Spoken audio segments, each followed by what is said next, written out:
Hello दोस्तों, जय मसीह। कैसे आप लोग? आशा करता हूँ आप लोग अच्छे से होंगे। एक बार फिर से परमेश्वर के अनुग्रह और दया में एक नया वीडियो लेकर आने के लिए परमेश्वर ने मेरी सहायता किया, मदद किया। इस बात के लिए मैं प्रभु का आभारी हूँ और आप सभी का भी मैं धन्यवाद से प्रेषित करता हूँ। आज का जो शीर्षक है वो ये है, नर नारी के विषय में बात करेंगे। तो आज का शीर्षक है, नर नारी का भेद क्या है बाइबल में। तो इस बात को हम समझेंगे आज। बहुत ही रोचकदार विषय है, बात करेंगे आज इसको विषय में गंभीरता से।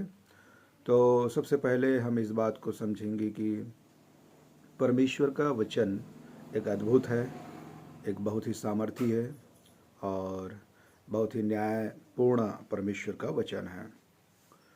तो आज हम देखते हैं कि आदम और हवा का जितने भी संतानें हैं, आज पूरे विश्व भर में, पूरे सृष्टि में, कायनात में परमेश्वर का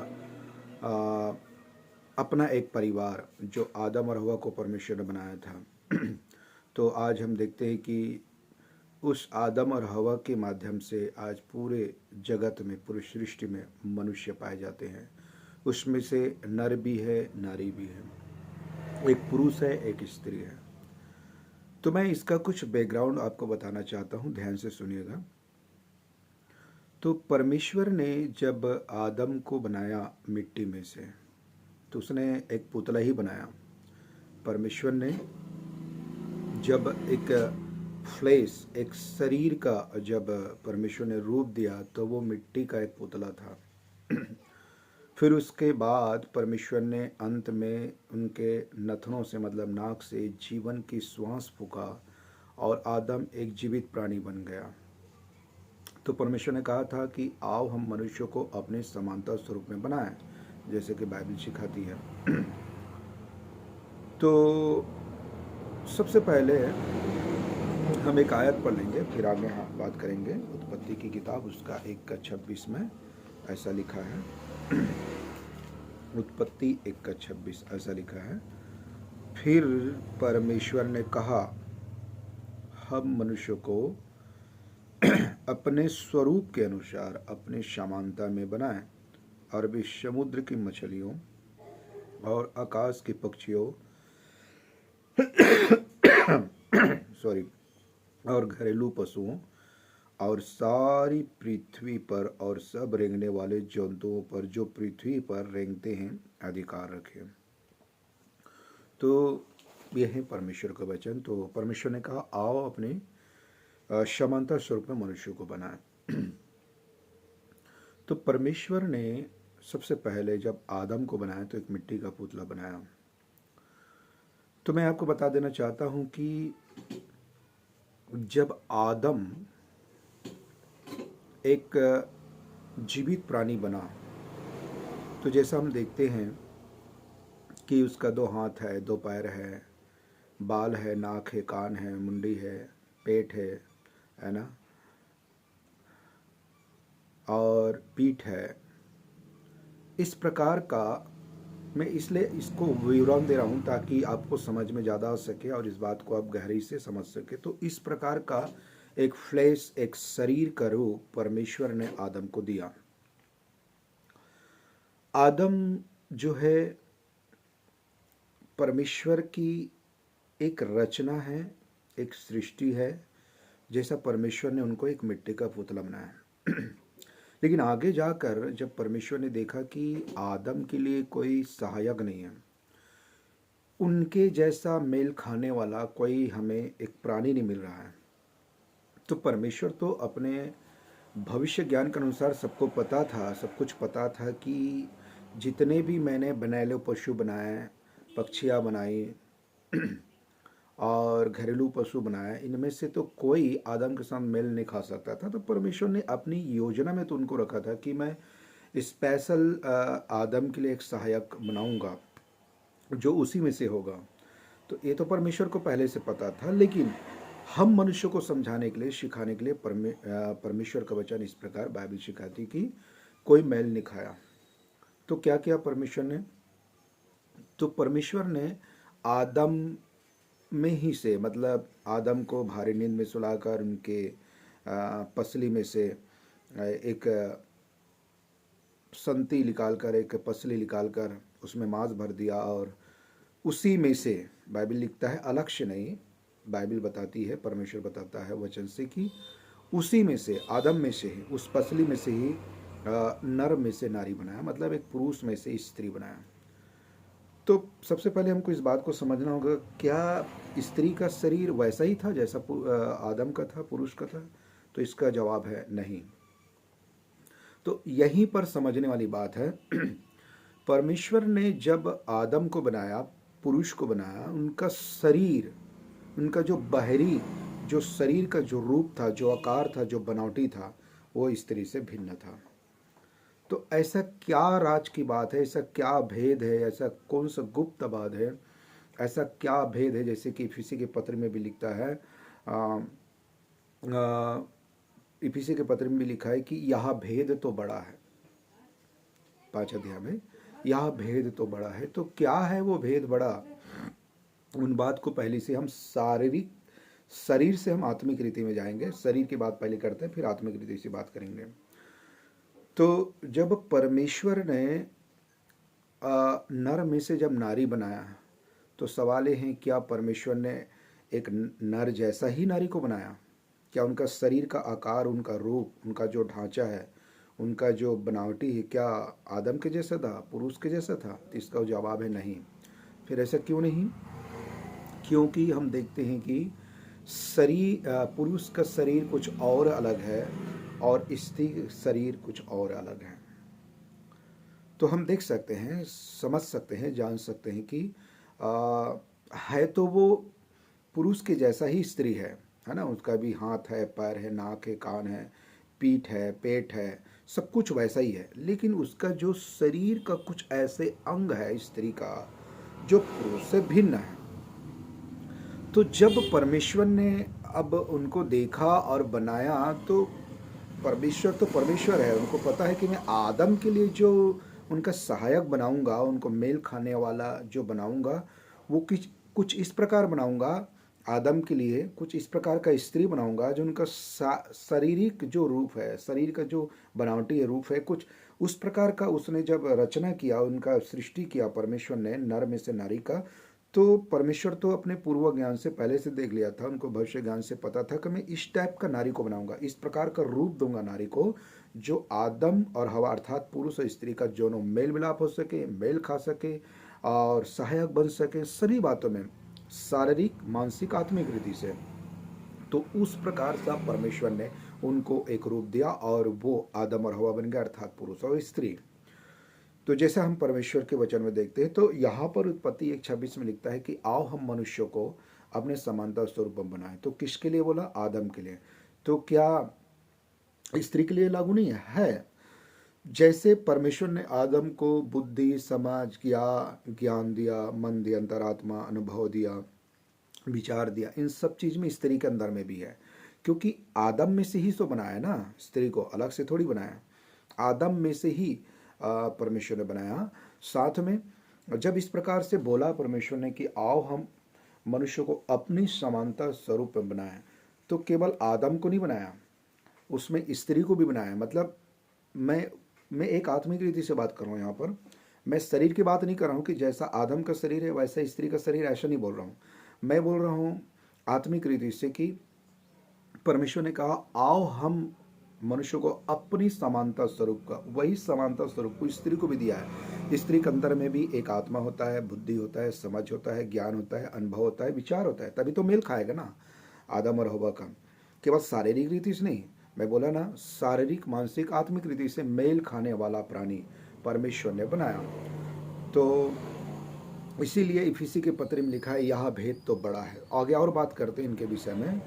तो आज हम देखते हैं पूरे संसार में चारों तरफ पुरुष और स्त्री से भरा हुआ है संसार, और एक पुरुष और स्त्री अर्थात ये सभी चीज़ों को अपने नियंत्रण में करते हैं। जैसा घरेलू पशु, बनेले पशु, उड़ने वाला पक्षी, चिड़िया, समुद्र, पानी, हवा, आग, मिट्टी, पेड़ पौधे, इन सारे चीज़ों को तो परमेश्वर ने मनुष्य के लिए बनाया। आज मनुष्य इनको उपयोग करते, इस्तेमाल करते, अधिकार में लेते हैं, जैसा बाइबल हमको सिखाती है उत्पत्ति 1:26 में। तो आज वैसा कर रहे हैं पूरे संसार में।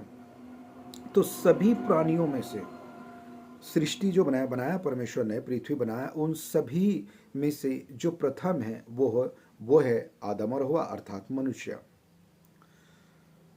तो परमेश्वर ने तो बहुत अच्छा बनाया, पवित्र बनाया, समानता में बनाया, आनंद था, शांति था, सब कुछ था। लेकिन एक दुख की इस बात है कि परमेश्वर ने जब आदम और हव्वा को बनाया तो उनका एक टेस्ट लिया, परीक्षा लिया, जिस परीक्षा में लोग फेल हो गए हैं, जिस हम सब जानते हैं। वो पाप किया, आदम और हव्वा ने पाप किया। तो पहले पाप तो हव्वा ने किया, फिर बाद में आदम ने किया। तो पति पत्नी पाप किया। पाप के चलते जो है उनके जीवन में पाप आ गया और परमेश्वर की प्रेम से, वचन से, पवित्रता से, न्याय से बहुत दूर हो गया इंसान, जो पापी हो गया। तो पाप के बाद जो मनुष्य का जो दिशा है, मनुष्य का जो व्यवहार है, मनुष्य का जो जीवन शैली है, वो सब कुछ बदल गया और पूरे संसार में आज पाप आ गया, जैसे हम देखते हैं, जैसे बाइबल सिखाती है। तो हम पढ़ते हैं दूसरा, लेकिन बदलते इस संसार का ज्ञान दुष्टता के कारण सब कुछ परमेश्वर के विपरीत हो गया। पाप के कारण, दुष्टता के कारण, अपराध के कारण। लेकिन परमेश्वर जो है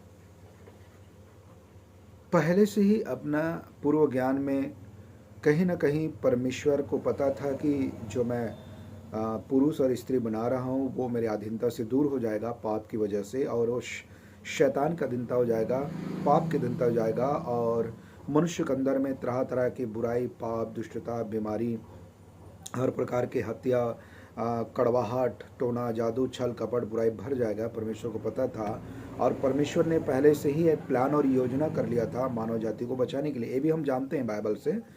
तो हम बात करते हैं कि पाप और दुष्टता के कारण परमेश्वर के मनुष्य जो विपरीत हो गया, अलग हो गया, दूर चला गया, और इस प्रकार का एक पुरुष और स्त्री का जीवन शैली हो गया। तो पढ़ लेते हैं एक वचन, रोमियो की पत्री उसका 1:26 में ऐसा लिखा है। नया नियम से हम बात करते हैं तो वहाँ पर इस प्रकार लिखा हुआ है। रोमियो की पत्री और उसका पहला अध्याय रोमियो की पत्री उसका पहला अध्याय, और हम पढ़ लेंगे उसका 26 पद देखेंगे। इसलिए परमेश्वर ने उन्हें नीच कामनाओं के वश में छोड़ दिया। जिनको पुरुषों को, यहाँ तक कि उनकी स्त्रियां जो पुरुष का स्त्री था ना, पुरुष का जो पत्नी था, स्त्री, उनको, तो उनकी स्त्रियों ने भी स्वाभाविक व्यवहार को उससे जो स्वभाव के विरुद्ध था, जो पति पत्नी का स्वभाव डाला था, पुरुष के प्रति स्त्री का स्वभाव, स्त्री के प्रति पुरुष का स्वभाव जो परमेश्वर ने डाला था, जो अपने न्याय और पवित्रता में और एक उचित रीति से जो था, उसको परमेश्वर के न्याय से, पवित्रता से और व्यवस्था से बदल डाला। ठीक है, 27। वैसे ही पुरुष भी, मतलब स्त्रियां भी और पुरुष भी दोनों, वैसे ही पुरुष भी स्त्रियों के साथ स्वाभाविक व्यवहार छोड़कर आपस में कामातुर होकर जलने लगे, और पुरुषों ने पुरुषों के साथ निर्लज्ज काम करके अपने भरम का ठीक फल पाया। मतलब मनुष्य जो है, स्त्री पुरुष जो है, इस प्रकार के पाप में गिरकर, दुष्टता में गिरकर, है ना, आपस का जो व्यवहार था उसको हटाकर, उसको बदल कर कुछ ऐसे व्यवहार कर डाला जो शैतान और दुष्टता से होता है, पाप से होता है। उन चीज़ों को करके वो अपने भरम का ठीक फल पाया। ये मनुष्यों के लिए है, पुरुष के लिए, स्त्री के लिए है। तो आज इस प्रकार का जो हम देख सकते हैं पूरे संसार में चारों तरफ पाप फल फूल रहा है, चरम सीमा में है। स्त्री अपने स्वाभाविक व्यवहार को बदल डाला, पुरुष से अपने स्वाभाविक व्यवहार जो परमेश्वर ने दिया था पुरुषों को, स्त्री को, वो बदल डाला, और ऐसे काम लगने लगा जो परमेश्वर ने नहीं ठहराया, परमेश्वर के न्याय में नहीं है, व्यवस्था में नहीं है, परमेश्वर के वो रीति में नहीं है, तो स्वाभाविक बात है वो किसकी रीति में है? जाहिर सी बात है वो रीति शैतान का है। पाप की वजह से, दुष्टता की वजह से शैतान आज पूरे मनुष्य को अपने अपने अधीन में रखकर शैतान वो करवा रहा है जो मनुष्य नहीं चाहता, परमेश्वर नहीं चाहता, वो काम आज मनुष्य कर रहा है।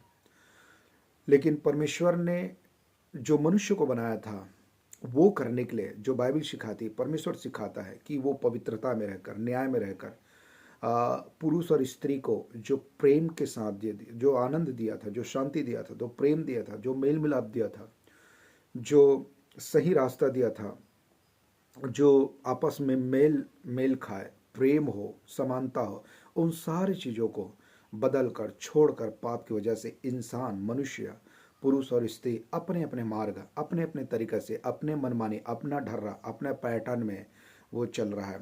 और इस प्रकार का जीवन शैली आज पुरुष भी जी रहा है, स्त्री जी रहा है, जिसका जो परिणाम स्वरूप उनके बच्चे भी जो पैदा हो रहे हैं, वो बच्चे में भी हम उस प्रकार का स्वभाव देखते हैं जो मनुष्य के समानता से अलग होकर वो पाप की समानता, दुष्टता की समानता, शैतान की समानता में आज है।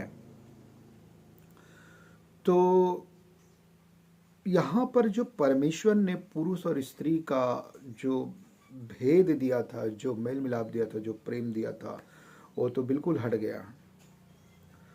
तो फिर उसके बाद क्या हो सकता है? तीसरा है, परमेश्वर अपने अनुग्रह से पति पत्नी को एक आशीष दिया है अपने पूर्व ज्ञान के अनुसार, अपनी योजना के अनुसार। वो आयत भी हम पढ़ लेते हैं। पहला तिमोथी के पत्री उसका 2 अध्याय में ये बात पाई जाती है। पहला तिमोथी उसका 2 अध्याय। तो पुरुष के लिए क्या है? इसलिए मैं चाहता हूं कि हर जगह पुरुष बिना क्रोध और विवाद के पवित्र हाथों को उठाकर प्रार्थना किया करें। पुरुष अपने हाथों को उठाकर, पर उसमें क्या क्या नहीं होना चाहिए? विवाद और क्रोध ना हो, जो पाप से आता है, दुष्टता से आता है। लेकिन परमेश्वर अपने योजना के अनुसार अपने पुत्र यीशु मसीह के द्वारा वो समानता को, वो प्रेम को, वो पवित्रता को, वो ज्ञान, एक स्वर्गीय ज्ञान, समझ, बुद्धि को, उद्धार को, छुटकारा को यीशु मसीह ने मनुष्य जाति को दिया इस संसार में आकर, इस पृथ्वी पर आकर। इसलिए बाइबल हमको सिखाती है पुरुष जो है बिना विवाद, बिना क्रोध के अपने पवित्र हाथों को, क्योंकि यीशु मसीह के लहू और वचन से पवित्र बनते हैं एक पुरुष, एक स्त्री, उसके वचन के द्वारा पुरुष अपने हाथों को उठाकर वो प्रार्थना किया करे। जिस प्रार्थना को परमेश्वर स्वीकार करता है, ग्रहण करता है, तो परमेश्वर ने प्रभु यीशु मसीह के द्वारा क्या किया? परमेश्वर ने, यीशु मसीह जो है इस संसार में आया। तो हम सबसे पहले क्या देखते हैं? जब पुरुष की बात करते तो परमेश्वर जो यीशु है, यीशु जब आया इस पृथ्वी पर तो क्या लेकर आया? एक साधारण सा अपने शारीरिक जीवन को एक मानव के रूप लेकर। है वो परमेश्वर, 100% परमेश्वर है, लेकिन परमेश्वर का अस्तित्व को, उनका जो महिमा है, जो उनका अधिकार है, उनको छोड़कर परमेश्वर यीशु एक दास का स्वरूप, एक शरीर में आया। तो हम शरीर का आकार देखते हैं।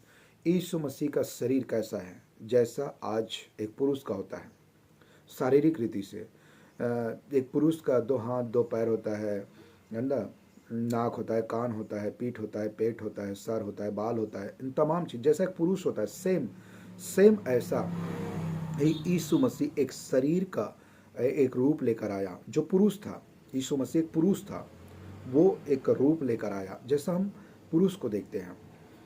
तो उसमें होता क्या है कि जो जो यीशु मसीह है, जो उनका शरीर है, वो स्त्री के जैसा नहीं है। ध्यान से इस बात को सुने, स्त्री के जैसा नहीं है। मैं पहले से बता चुका कि स्त्री का जो शारीरिक जो रचना है, जो रूप है, वो पुरुष से भिन्न है। तो परमेश्वर ने तो इनको स्पेशल जो है एक पुरुष के लिए स्त्री बनाया है जो मेल खा सके शारीरिक, मानसिक, आत्मिक रूप से। लेकिन हम बात कर रहे हैं पुरुष का, तो पुरुष के जैसा ही यीशु मसीह एक शरीर का रूप लेके आया। तो हम उस बात को ध्यान दें, उस बात को याद करें, जब परमेश्वर ने जब आदम को जब बनाया तो मिट्टी का पुतला बनाया था। तो मिट्टी का जब पुतला बनाया होगा तो परमेश्वर ने कैसा बनाया होगा? यही कि जैसा आदम है, आज एक जैसा पुरुष है, वैसा ही परमेश्वर ने उस मिट्टी का एक रूप दिया, एक पुतला बनाया, एक ढांचा, एक पैटर्न तैयार किया, एक रूप दिया, लेकिन उसमें जान नहीं था। तो परमेश्वर ने उसके नथनों में से अर्थात उसके नाक में से जीवन का श्वास फूका। तो यीशु ने क्या बोला था यूहन्ना 14:6 में? यीशु ने कहा, मैं जीवन हूँ। तो यीशु मसीह जो हालांकि वो शरीर का रूप लेकर आया, लेकिन है तो वो जीवन परमेश्वर है। तो हुआ क्या, जब आदम और हवा ने आत्मिक रूप से मर गया था, आत्मिक रूप से मर गया था, यीशु मसीह उनको एक जीवन देने के लिए आया। यीशु ने कहा ना, मैं जीवन हूँ। किसका जीवन? मनुष्य जाति का जीवन, पुरुष और स्त्री का जीवन हूँ।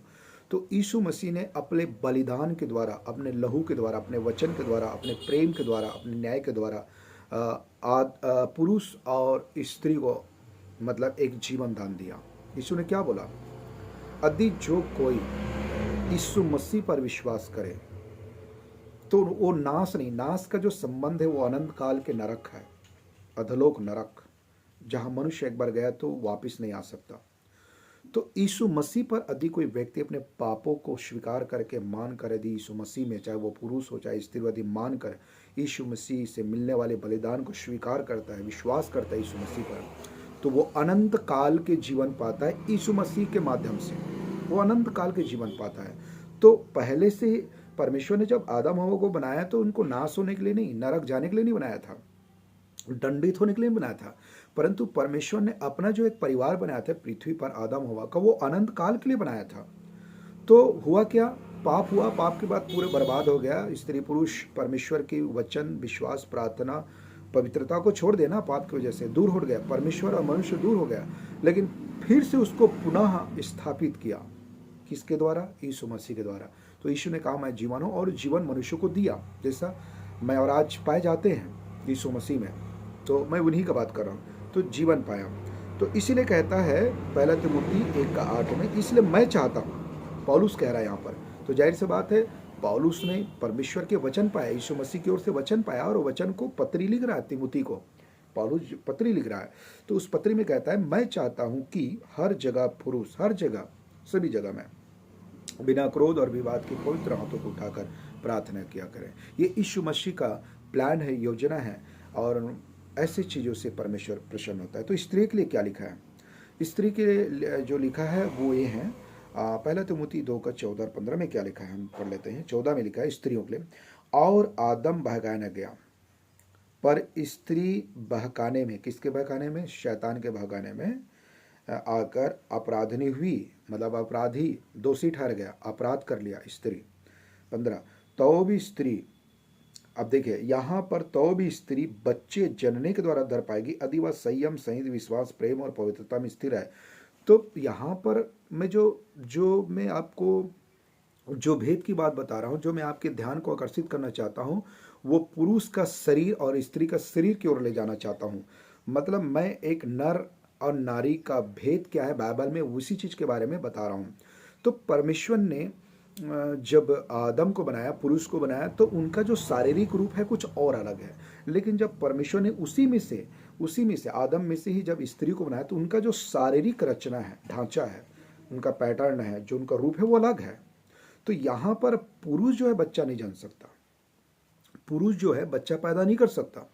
ये विशेष परमेश्वर ने वो गहरा ज्ञान, जिस ज्ञान को आज तक इस संसार में, इस वर्ल्ड में, इस पूरे कायनात में कोई वैज्ञानिक, कोई मनुष्य, कोई ताकत नहीं समझ सकता, परमेश्वर की समझ, बुद्धि, ज्ञान। इसीलिए नीति वचन के उसके 9 में लिखा है और 10 में लिखा है, परमेश्वर का जो ज्ञान है वो बड़ा गहरा है, अनमोल है, उसको कोई भी मनुष्य पता नहीं लगा सकता। परमेश्वर का बुद्धि, परमेश्वर का ज्ञान, परमेश्वर की समझ को, उसी बुद्धि, समझ, ज्ञान में परमेश्वर ने आदम से ही, पुरुष में से ही स्त्री बनाया। लेकिन स्त्री का जो शारीरिक रचना है वो कुछ और ही अलग है। अब यहाँ पर स्त्री बच्चा पैदा कर रहा है, लेकिन पुरुष तो नहीं कर सकता ना।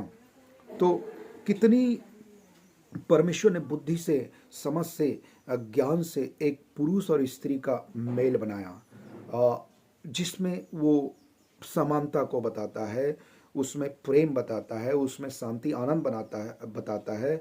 और पुरुष और स्त्री का जो मेल मिलाप है, जो प्रेम है वो आपसी संबंध बनाया जा सकता है। ये परमेश्वर का एक विशेष जो परमेश्वर ने मनुष्य के लिए बनाया, आदम हवा को दिया, मनुष्य के लिए बनाया। और ये समझ बुद्धि ज्ञान तो परमेश्वर ने जो उनका, जिसको कोई पता नहीं लगा सकता, जिसको कोई भाप नहीं सकता, जिसको नाप नहीं सकता, वो परमेश्वर ने पुरुष और स्त्री के लिए किया। जैसा हम यहाँ पर देख सकते हैं कि स्त्री बच्चे जनने के द्वारा, पाप तो कर लिया स्त्री, लेकिन यीशु मसीह के द्वारा एक बार फिर से स्त्री को भी और पुरुष को भी मौका देता है जीवन के लिए, जीवन पाने के लिए।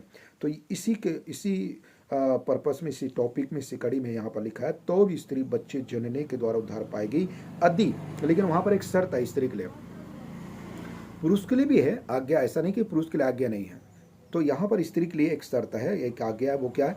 यदि वह संयम सहित, संयम मतलब क्या? अपने जीवन को परमेश्वर के सीमा में, वचन में, दायरे में रखना है, अपने मर्यादा को समझते हुए, ख्याल में रखते हुए, संयम सहित विश्वास, यीशु मसीह पर विश्वास, यीशु का प्रेम और यीशु की पवित्रता में स्थिर रहें। तो आज विशेष स्त्रियों को, महिलाओं को ये बात ध्यान में रखना चाहिए।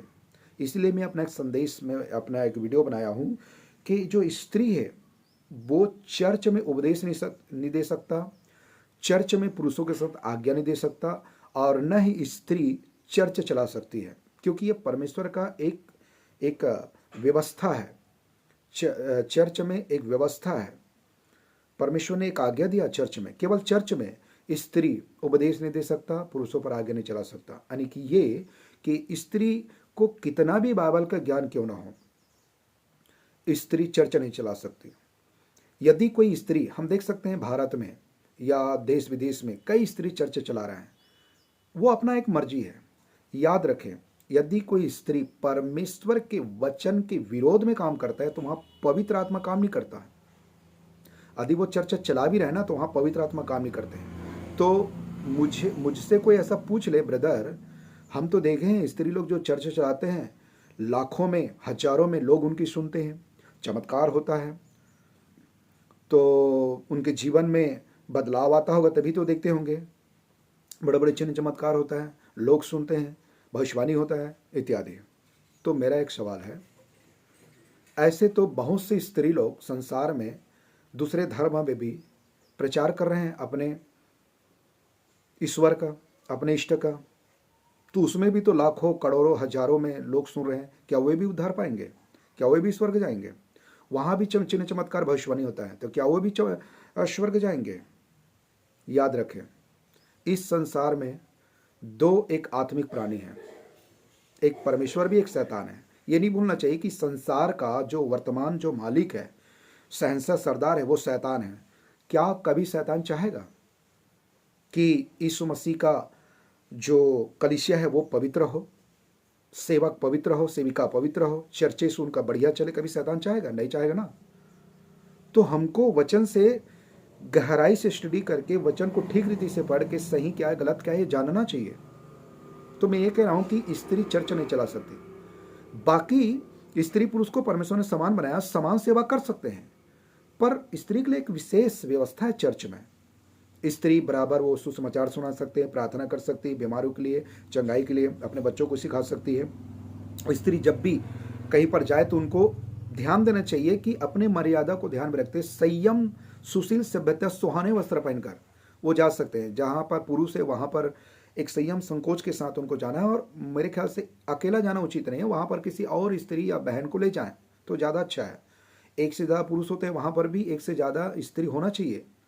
क्यों? क्योंकि परमेश्वर ने उनको आज्ञा दिया है संयम सहित, पवित्रता, संयम, सुशील, संकोच के साथ होना चाहिए उनकी जिंदगी। तो ये है।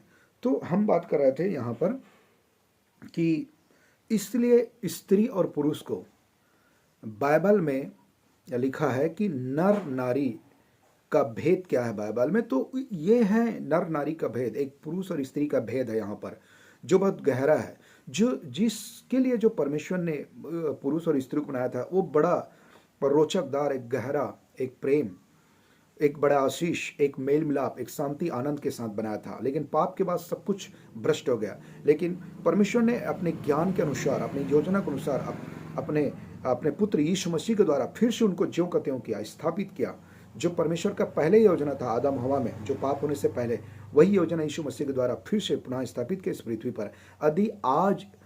यदि कोई यीशु को समझ जाए, वचन को समझ जाए, बाइबल को समझ जाए, परमेश्वर को समझ जाए, तो आज हमारे देश में पुरुष और स्त्री की स्थिति वैसा ही होगा जैसा बाइबल सिखाता है, जैसा यीशु सिखाता है। वही मेल मिलाप, वही प्रेम, वही पवित्रता, वही समानता फिर से हो जाएगा। और इस प्रकार से पुरुष और स्त्री मिलकर प्रभु की सेवा कर सकते हैं, प्रभु की स्तुति आराधना कर सकते हैं और उसका गुणगान कर सकते हैं मेरे प्रियो। तो ये है नर नारी का भेद बाइबल में। सो आज का वीडियो यहीं तक। सबको जय मसीह, गॉड ब्लेस यू, स्वस्थ रहिए, प्रभु में आगे बढ़ते जाए, आमीन।